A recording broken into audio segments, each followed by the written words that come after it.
Salut tout le monde, j'espère que vous allez bien. Donc aujourd'hui, je vais vous présenter la recette de emlo.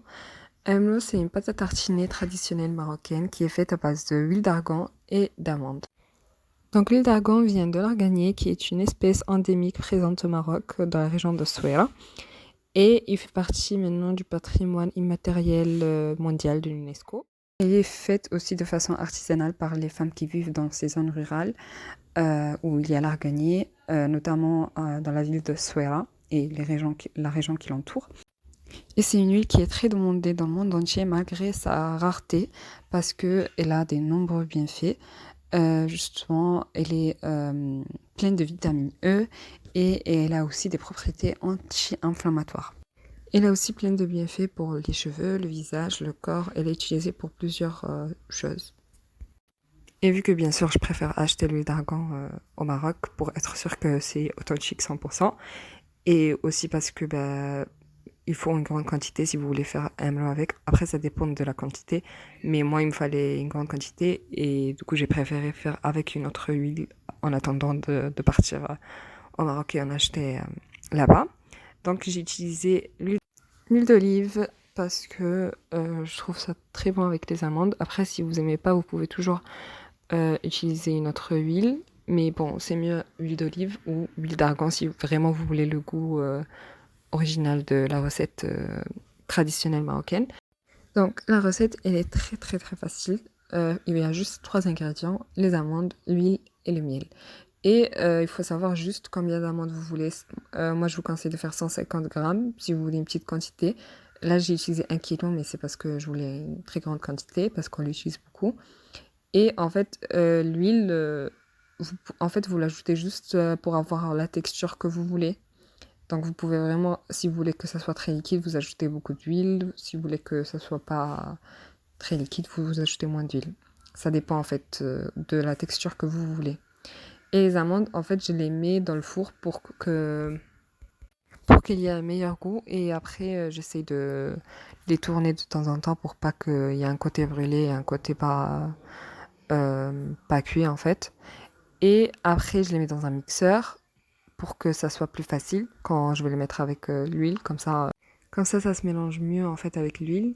Et après, vous allez rajouter de l'huile jusqu'à que ça ait en fait la texture que vous voulez. Et voilà. Et après, vous ajoutez le miel, bien sûr. Et le miel aussi, c'est en fait, ça dépend de votre goût. Est-ce que vous aimez que ça soit très sucré, vous ajoutez beaucoup de miel. Si vous aimez pas que ça soit sucré, vous mettez moins de miel. C'est vraiment la recette la plus simple qu'il y a. Donc pour le miel et l'huile, même si je vous ai mis combien de millilitres il faut, c'est à vous de voir comment vous préférez en fait le goût de un blanc. Et voilà, et après vous pouvez vraiment l'utiliser pour plein de choses. Vous pouvez l'utiliser comme pâte à tartiner en fait, mais nous ce qu'on fait traditionnellement c'est qu'on le mange avec le pain, comme on mange en fait l'huile. Et on l'utilise aussi pour, enfin voilà, avec les crêpes, avec vraiment tout ce que vous voulez, vous pouvez l'utiliser. Et nous, ce qu'on fait normalement, c'est qu'on l'accompagne avec du thé. Donc j'ai décidé de faire un thé aussi. Et on m'a déjà demandé sur Instagram comment je fais un thé, mais vraiment, c'est, je pense, la chose la plus simple qu'il y a. Vraiment, c'est très très simple. Après, bon, je vais vous montrer comment nous on le fait, mais il faut savoir que ça change. Par exemple, au Maroc, le thé qu'on fait dans le Sahara, c'est différent du thé du Nord, vous voyez. Donc en fait, il n'y a pas vraiment une technique que tout le monde utilise. Ça change de région en région, de famille. Et là, c'est comme ce qu'on fait nous en fait dans notre famille. Nous, ce qu'on fait, c'est que là, je mets 4 petites cuillères de thé.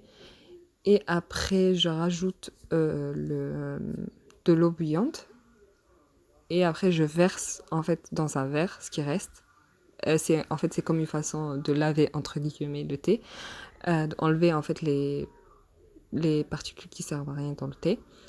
Et après, ça dépend des thés. Il y a des thés, normalement, il faut pas faire ça. Et il y a des thés, oui, il faut faire. On appelle ça en fait tchlila. Et après, je vais rajouter le sucre. Et le sucre, oui, vous allez être choqués, je vais mettre beaucoup de sucre. Mais croyez-moi, il y en a qui mettent encore plus. Mais bon, le sucre, le meilleur serait de pas mettre de sucre tout dessous.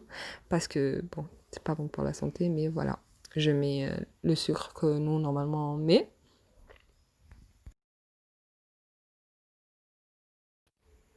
Et après, je rajoute la menthe ou shiba ou tout ce que vous voulez. Ou même si vous aimez pas, vous rajoutez rien d'autre, juste le sucre et le thé et l'eau. Et voilà, vous avez votre thé. Et nous, ce qu'on fait, c'est qu'on met la menthe quand le thé il est encore sur le feu. Il y en a qui le mettent après, mais je trouve que ça donne plus de goût quand on le met avant. Et voilà, c'est très simple, ça se prépare en 2 secondes. Et voilà. Euh, bon, en tout cas, si vous êtes marocain et vous achetez du thé Lipton, du thé marocain Lipton, je vous juge quand même parce que ça n'a rien à voir avec le véritable thé marocain. C'est mieux de le préparer à la maison. Voilà, ça a toujours un meilleur goût. Et voilà. Et j'aime bien le boire avec des biscuits. Et ça, c'est un blanc. Comme je vous ai dit, on mange avec du pain et du thé. C'est vraiment... Voilà, très simple et très bon. J'espère que ça vous a plu.